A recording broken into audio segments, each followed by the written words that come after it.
చెల్లెలపైనే వివేకానందరెడ్డి కూతురు పైనే కేసులు పెట్టే పరిస్థితి వచ్చాడు. అది ఇతని యొక్క విశ్వసనీయత. ఇంకో పక్క జగనన్న బాణం ఏమైంది? ఈరోజు రివర్స్ గా వచ్చింది. ఏంటి కారణం? ఇదేనా మీ విశ్వసనీయత? అంటే దీనికంటే దుర్మార్గం ఇంకేం కావాలని అడుగుతున్నా.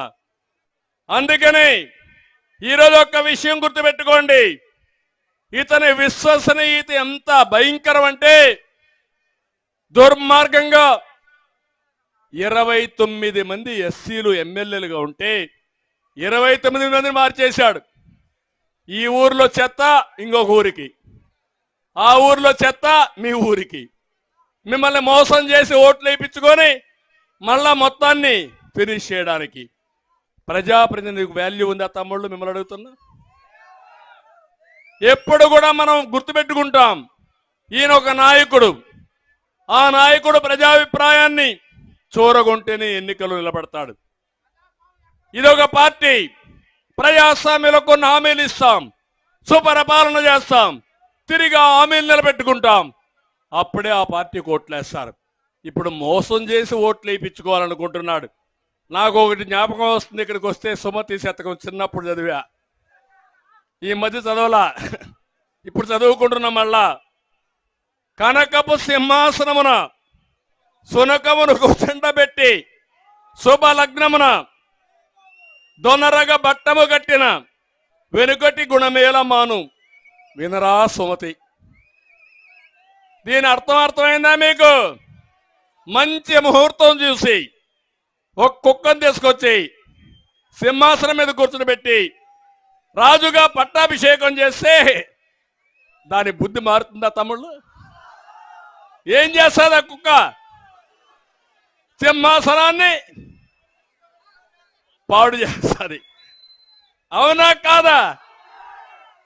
అందుకే మళ్ళా మీరు అన్ని దిక్కులు చెప్పాలి.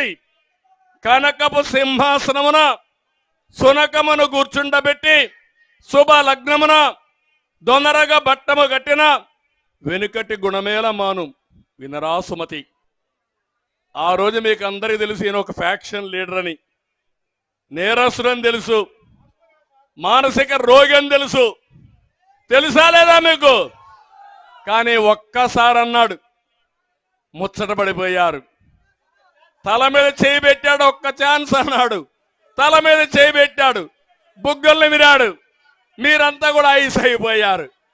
ఈరోజు మనం అంతా కూడా ఆహుతి అయిపోయాం. అవునా కాదా అని మిమ్మల్ని అడుగుతున్నా. అందరూ నష్టపోయాం. అందుకే నేను మిమ్మల్ని అందరినీ ఒకటే కోరుతున్నా, ఇక్కడ వెంకటగిరిలో ఇప్పుడు కొత్త పిచ్చిగాడు ఒక ఆయన వచ్చాడు, ఇక్కడికి ఇన్ఛార్జిగా వచ్చాడు. ఆయన ఇసుక దోపిడీ పెన్నా నదిలో, తుమ్మల తలూరులో, పాలూరులో, రాజుపాలెంలో 120 ఎకరాల్లో తెల్లరాయి అక్రమ తవ్వకాలు, ఈయనకి దీంట్లో వాటా. మొలకల కండ్ల సిద్ధయ్య కొండను విధ్వంసం చేశారు. వెంకటగిరి, రాపూరు, కలువాయి, సైదాపూర్ మండలాల్లో భూ కబ్జాలు. ఇది ఈయన భాగవతం. ఎమ్మెల్యే ఇన్ఛార్జ్ అయినప్పుడు ఈయన చేస్తే రేపు ఎమ్మెల్యే అయితే మీరు ఏమవుతారు తమ్ముళ్ళు?